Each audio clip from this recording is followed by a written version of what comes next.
Assalamu alaikum dear students, welcome in second year computer science class. We are going to discuss chapter number 6, input and output statements. Our today's topic is relational operators, logical operators and Boolean operators. Students, we are discussing several topics related to C language and basic concepts of our syllabus. Relational operators, logical operators or Boolean operators normally we use in our daily routine life, and in previous topic we have also discussed in some basic concepts. So let's start and check what are relational operators, what are logical operators and what are Boolean operators. In C language, there we use different kind of standard libraries. In our previous lectures, I have discussed that there are some libraries in C language and provide some ready-made functions, and we have to utilize these functions. So normally in libraries there are two basic concepts.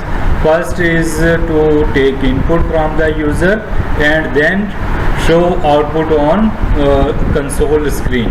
So for this purpose we use two basic types of inputs and input and output statements. First one is formatted input and or output, and second is unformatted input output.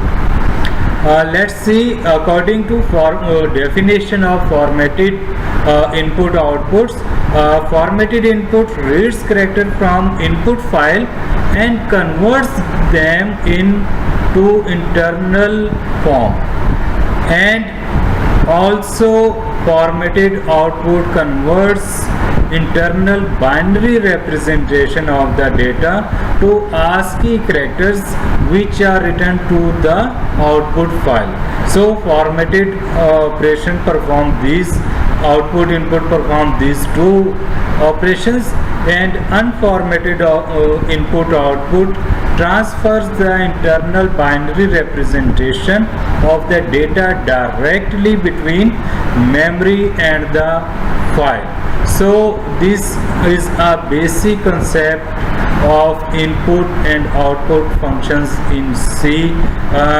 We were discussing there are some input functions and there are some output functions. In input functions, definitely we take input from the user, and in output functions we display output on console screen whatever we have taken input, and after process what is the result. So let's see, these are the input output functions in C, formatted functions and unformatted functions. In formatted functions you can see there are types of functions. Type of functions we have discussed in our previous lectures, that there are some types of input output functions. For example, we use integer, character, float and string. Now if you are remembering what were these types of functions. So input, for input purpose we use statement scanf. Whatever we want to take input, we recommend the user to feed input by itself or by given instruction.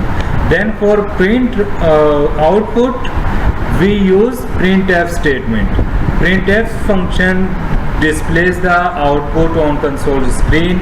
So different types of functions such as characters, integer, float, string can be used for input and output by using input scanf function and output printf function. Now in unformatted functions, similar we can see there are types of functions such as character, integer, float and string. Now there is little bit different, we use different functions, libraries for in C language for input and output. In this figure you can see there is a type character, and we taking input get ch, get che and get char, and we are using output as put ch and put char. So if we are using character function type character, then we can take input, give input by using input function get ch, get che and get char, and then we take output by using function put ch, put char. Then in next row we can see we are using integer, float. In both type of functions we can use same input functions and same output functions for input and output. So in string in last we can use as gets as input and puts as output. So normally gets and puts we use when we are working on for string functions or on advanced level. So there are some formatted and unformatted functions, and types of functions are there, then input types are there, then output types are there. So you have you should be very clear what type of function we are using, what kind of input function we can use, and what we can output function we can use. For example, if you are using string function and you are taking input from gets, then you should know what it will be the output function. If you are using put char, definitely it will not give you the correct answer, will show the errors. So you have to select puts or output function. So these are the input and output functions in C. We have already discussed function of printf and scanf. Now again in this chapter we are repeating same thing. What are the scan function input functions by using scanf statement, and what are the output functions, formatted output function by using printf statement. Let's see. Now formatted input output functions. stdio.h standard input output.h header file we have already discussed in our previous lectures, and this should be very clear what were the functions of stdio.h in previous lectures or your syllabus. It contains the definition of the functions which are printf and scanf. So stdio.h, I told you that whenever you are going to write or code the program, you should write first of all standard include stdio.h statement. That is necessary for every program, because wherever you are going to use statement of printf and scanf, you need a header library of stdio.h. So these are very common and basic functions and library, which these functions are used to display output on screen and to take input from the user respectively. Printf, definitely I have told you that printf statement displays the output on your screen. Whatever you write on your printf statement between quotes, it will display as it is on your screen.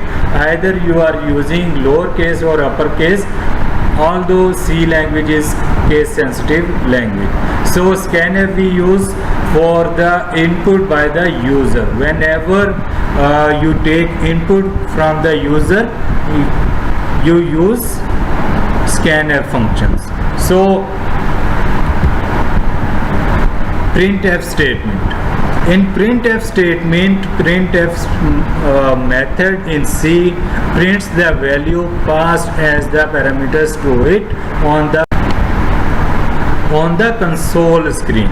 Syntax of printf is we add %x. X is a format specifier. In previous lectures we studied what are the format specifier. If you are remembering, then format specifier were %d, %c, %f, integer, float and character.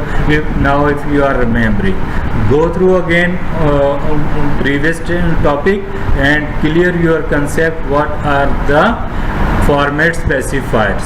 So X is basically format specifier. Then and we use and is the address of operator in C. I told you we are adding and add is used for basically address of operators in C, which tells the compiler to change the real value of this variable stored at this address in the memory. So when we change address of real memory, definitely we need a specific location where the program will change that particular address value. So next we have scanf. Scanf method in C reads the value from console as per the type specified. For example, scanf can be used similar. X is the specifier in C which tells the compiler what type of data is in a variable.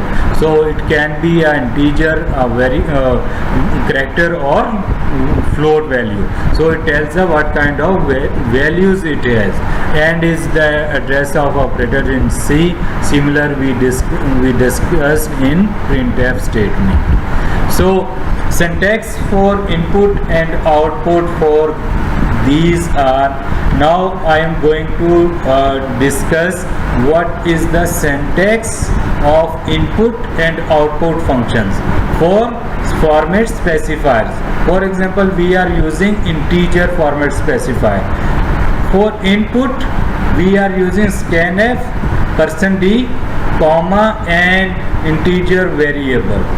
This is proper format of the syntax of the input function. Then the function of output for integer. Output printf, %d, comma integer variable. This is basically structure of printf and scanf for input and output of integer variable. Then we have same float and character. Input scanf %f. Now float, if you are remembering, now I am adding %f. In integer I was adding %d. Now in character you can see I am using %c for character. So then and is the variable address location. Then variable, character variable, which variable, character variable you will going to display or take input. So one by one go through it properly. Everything is in your book and clearly defined with many suitable examples, and it will be very helpful for you. Only for using these slides it will be not possible for you that you remember all these things or practice on these things. For this purpose you have to use your book. Then we have example for C program. In C program, to show input and output, I am using same integer, character and float variable values. In program you can see include stdio.h header file, void main void, declare the variables integer, num, character, ch, float, f. So I am using simple variables. Integer, input the integer. In this you can see I am using input the integer, printf enter the integer, means first it will display the output